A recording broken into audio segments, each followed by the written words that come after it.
Hi guys, welcome to our channel, Babes Life in the US. Why? Secret. Maganda pa to guys eh. Natuklap lang dito, kaya lagyan ko ng glue.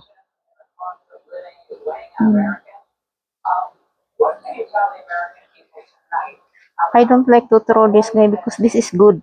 Good ano. You need to put glue.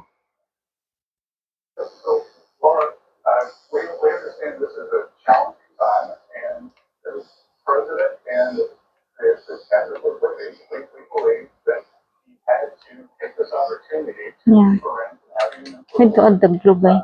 We will see. Maybe as soon as this weekend or Monday, we will get on the other side of this. Energy prices will come back down. The Yeah, it's good. Oil already about 25 or 30% off the top.